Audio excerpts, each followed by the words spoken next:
Good morning, my dear students. Welcome to our Zoology online class. In the last class, we started the sixth lesson, evolution, and we have studied two important topics.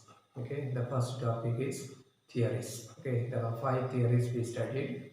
Five theories related to the evolution of different types of living organisms. And the second topic is the geological time scale.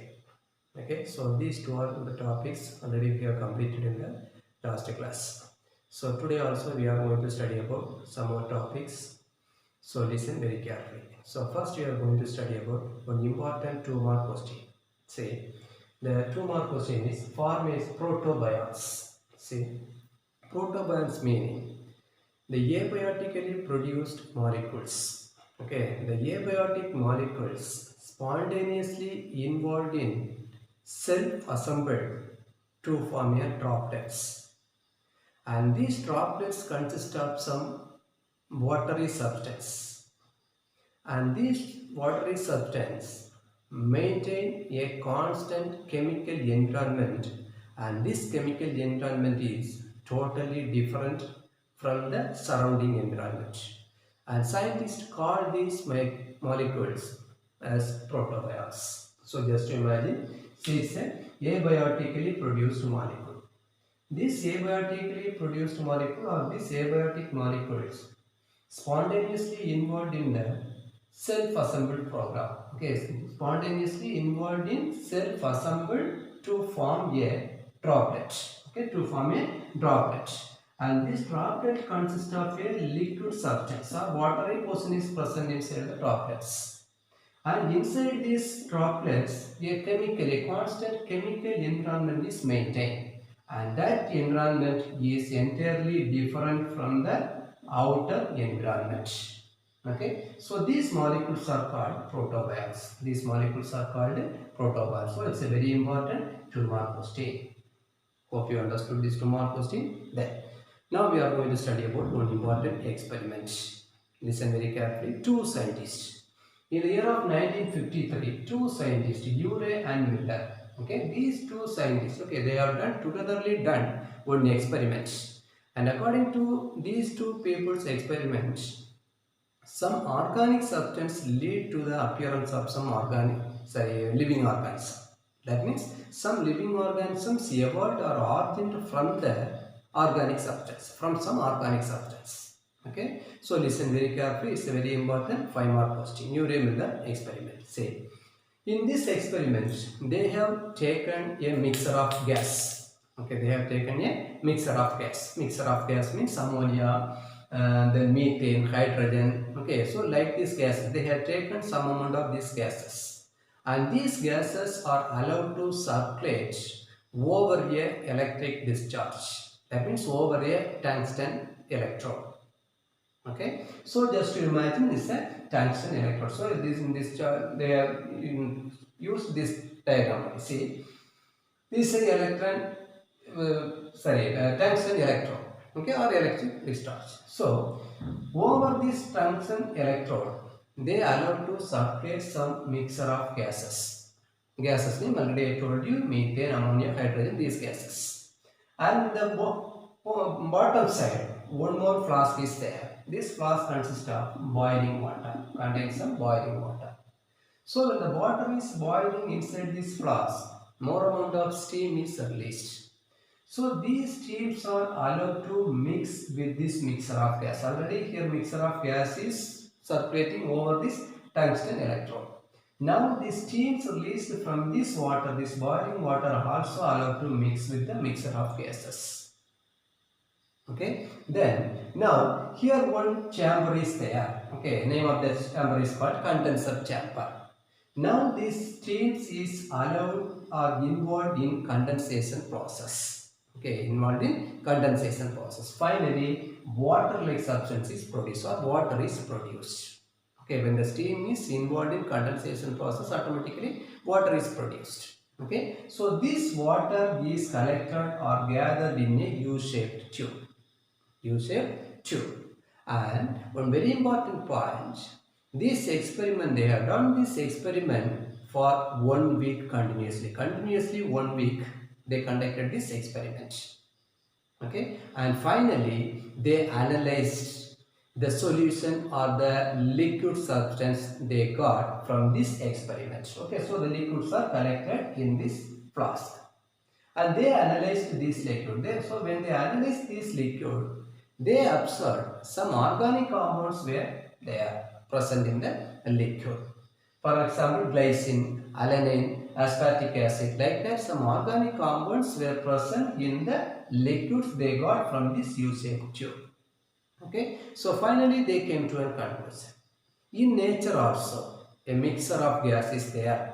Okay, so these gases and the main carbon source of this gas is the methane. Okay, so from these organic compounds, large number of living organisms is evolved. Okay, then by using the same experiment, the later period they have produced some amino acids and like that substance also.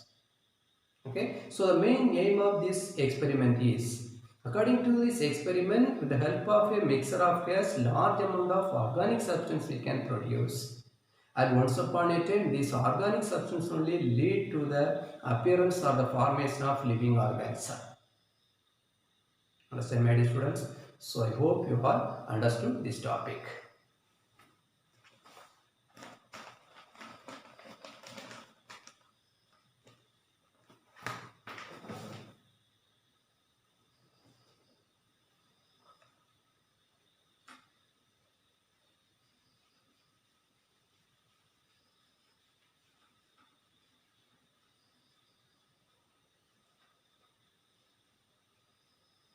Then our next topic is evidence for biological evolution.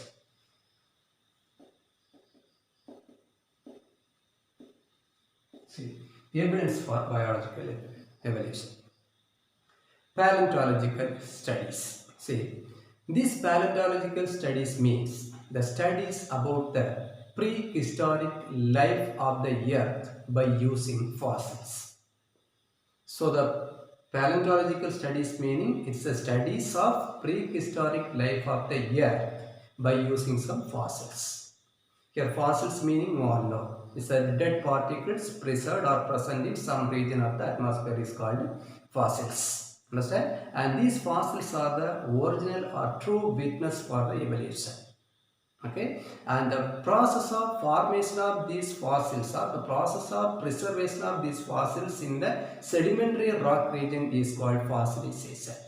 So it's a very important 2-mark question. So fossilization meaning the process by which the animals and plants bodies are preserved, or animals and plant body parts are preserved in the sedimentary rock region is called fossilization. And I already told you fossils are the very important witness for the evolution. Understand a few? And this fossilization process comes under 3 categories. Okay, the first category is actual remains.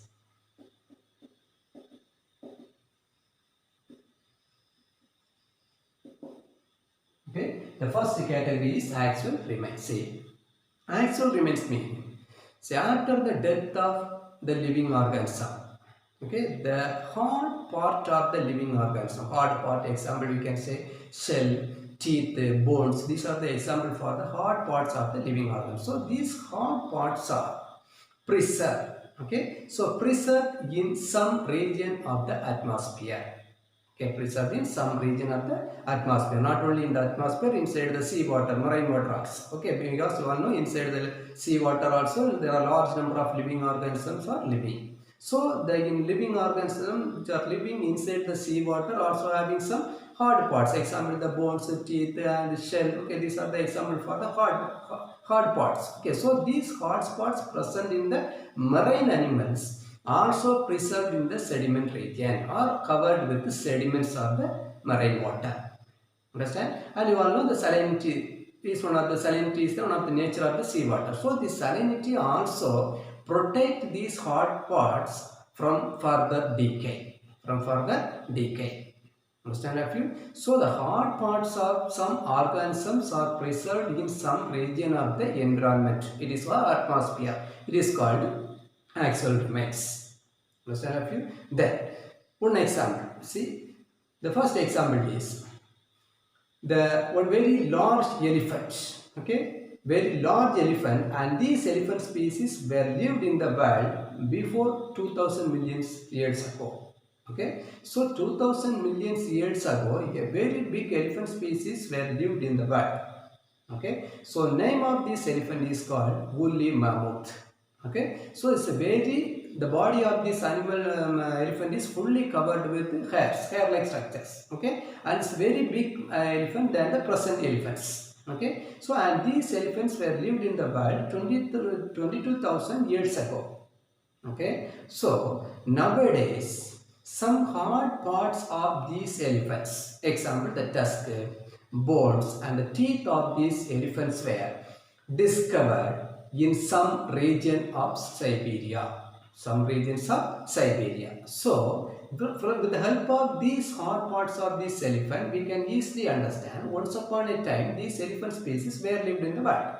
They are living in the world. So this is the first example. And the second example is the animals and human beings lived in the ancient city of Bombay. Okay, ancient city of Bombay. So these animals and plants fossils were nowadays observed in the volcanic ash of Mount Vesuvius. Okay, so the Mount Vesuvius consists of large amount. This region has more amount of volcanic ash.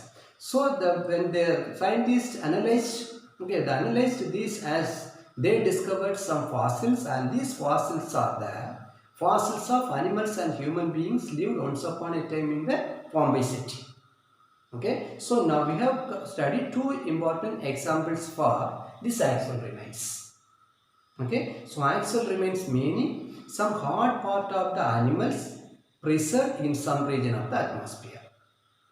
Understand you? Then. So already I told you this fossilization processes comes under three categories. So the first category is axial remains, and the second category is petrification.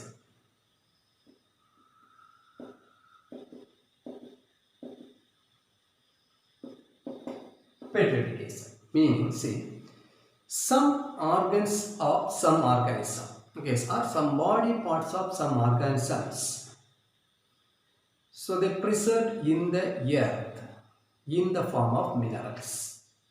Okay, so after the death of some organisms, some actual part or the original parts of the animals or organisms is preserved in the earth or in the atmosphere in the form of minerals. It is called petrification. This is called petrification. So minerals meaning example the iron, magnesium, calcium carbonate. These are the examples from the minerals. So these minerals we are getting from the atmosphere or we are getting from the soil. Okay. So these minerals are produced from some parts of the animals that are lived once upon a time. Understand you? So this is called petrification. Okay. Then the third category is natural mold and cast.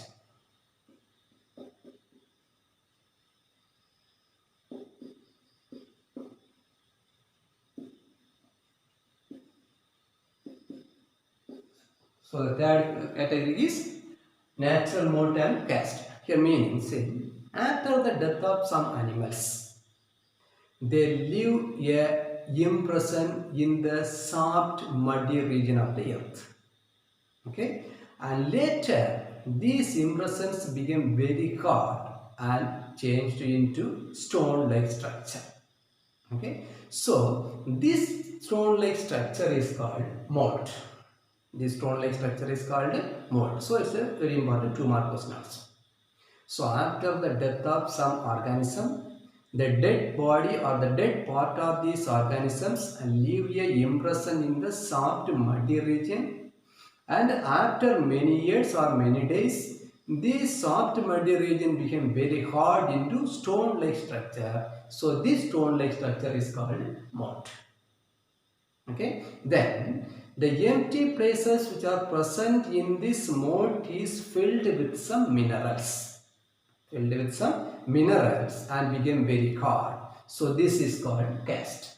This is called caste. So now we have completed two mark questions, molt and caste.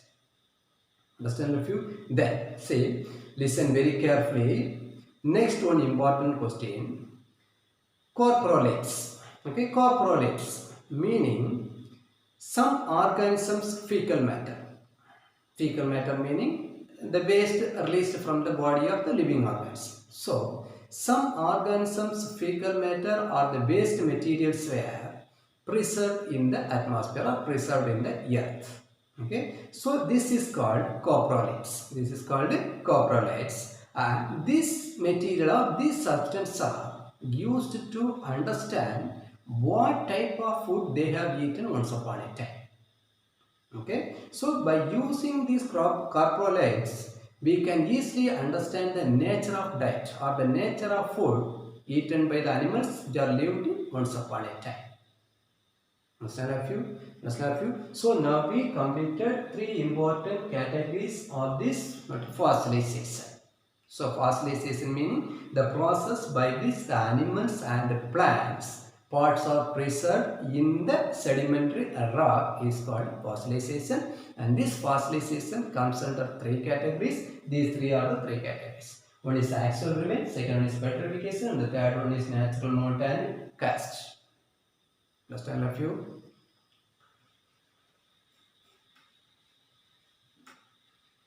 Then next we are going to study about some important 3 mark and 2 mark questions.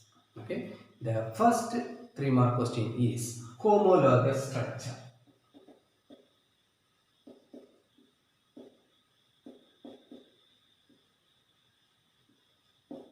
See, homologous structure, listen very carefully. Homologous structure meaning some organisms and body parts are similar in their structure, but they are performing different functions. So this structure is called homologous structure. For example, the 4 limbs of human beings, bat, whales and cat. 4 limbs of human beings, bat, whales and cat. So the 4 limbs of all these organisms showing similarities in their structure, but the functions of these 4 limbs are different from one organism to another organism. For example, the 4 limbs of all these organisms is made up of 6 bones. That means there are 6 bones are present in the 4 limbs of human beings, cat, then bat and also whales. Understand? For example, the bones humors, then radius, ulna, carpals, metacarpals, phalanges. Okay, so these are the 6 types of bones present in the 4 limbs of these organisms. Okay, so structurally all these organisms, 4 limbs having these bones, but the functions of these 4 limbs is different from one organism to another organism. For example, bat, they are using these 4 limbs for flying purpose. Whales, they are using their 4 limbs for swimming purpose. Cat, they are using their 4 limbs for walking purpose, walking and running. Okay, like that the functions of the 4 limbs are different from one organism to another organism, but the structure, the 4 limbs structure of these organisms are similar. That means 4 limbs of these organisms are made up of 6 types of bones. So this type of structure is called homologous structure, and this homologous structure brings a evolution. Name of this evolution is called divergent evolution. Name of this evolution is called divergent evolution. Understand? So this is one of the example for the homologous structure, and we can say some more examples for this homologous structure. Okay, for example, the throat of bougainvillea plants and the tendrils of Pisum sativum. Okay, so throats of the bougainvillea plants and the tendrils of Pisum sativum. So the structurally these two organs, that means the throats and the tendrils are similar in their structure, but the functions are different. For example, the throats of these bougainvillea plants act as a defense organ, protect the plants from the enemies. Understand a few? But the tendrils of the Pisum sativum is used for climbing purpose. Understand? So structure is similar, function is different. So this is a second example for this homologous structure. So this homologous structure bring evolution. It is called divergent evolution. It is called divergent evolution. 1 mark question. Okay, then second one is called analogous structure.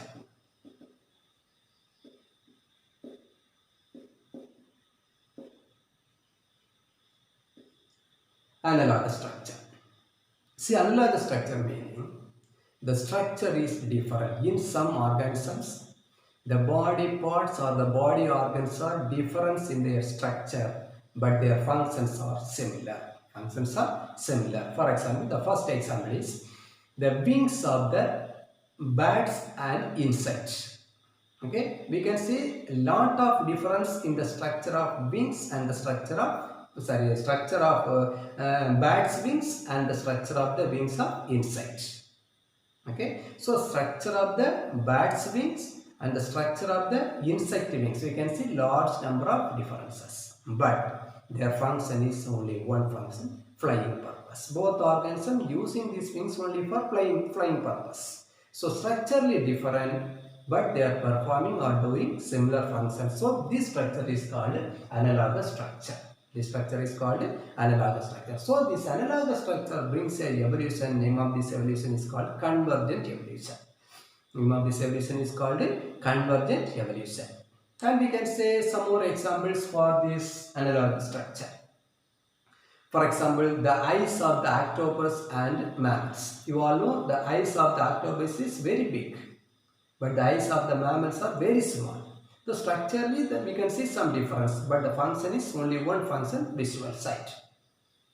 Okay, then one more function example we can say the flippers of penguin and dolphins. Okay, penguins using their flippers for walking purpose or running purpose, but the dolphins using their flippers for the swimming purpose. Okay, so the structure is different. Okay, structure is different. Understand of you? So now we have completed this analogous structure. Understand of you? Then third, next 3 mark question is vestigial organ.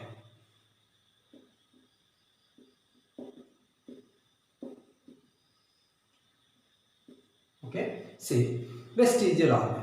Vestigial organ means in common meaning useless or functionless organ. The common or the simple meaning of this vestigial organ is useless organ, okay, or functionless organs.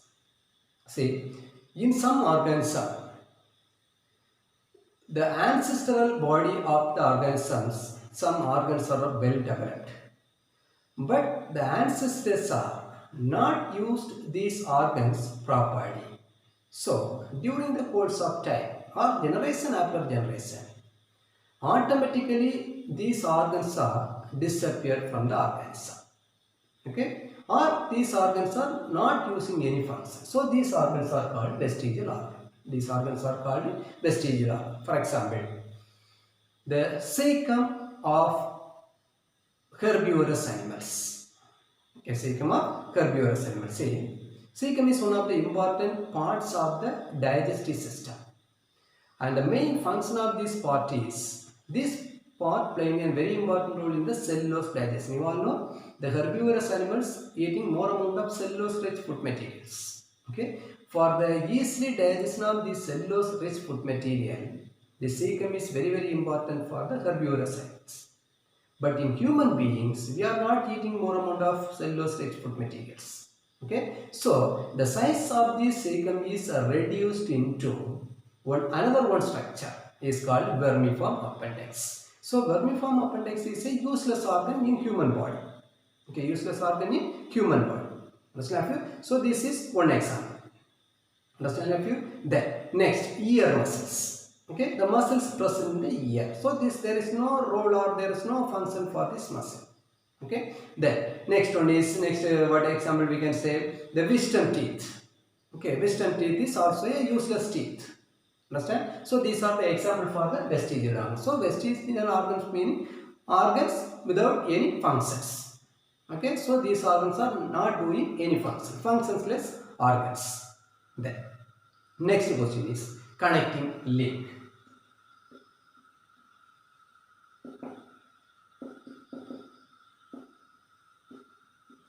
Connecting link meaning the organism showing the character of two different organisms is called connecting link.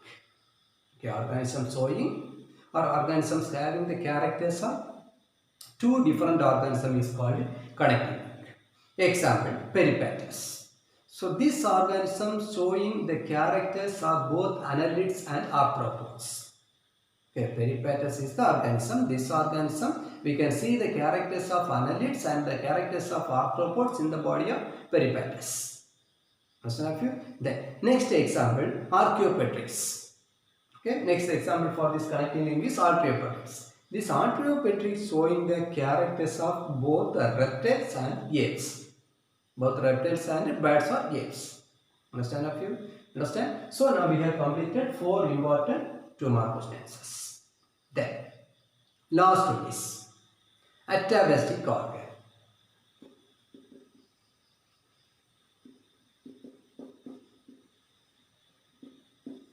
See, atavistic organs meaning the sudden appearance of vestigial organ in a organism.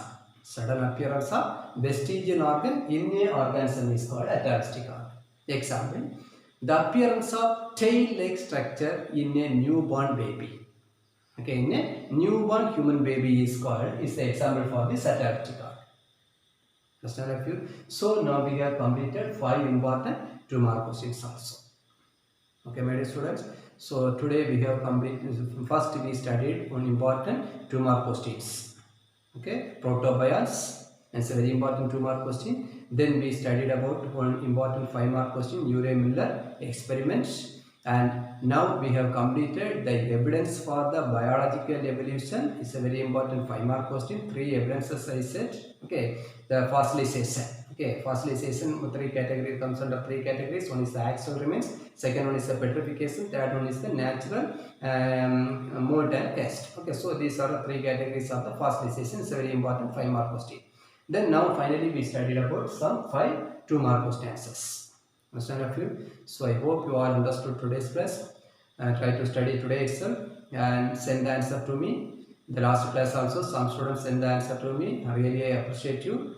And today also try to send the answer to me. I will correct and give to you. Okay. Thank you students. We will see you in the next class.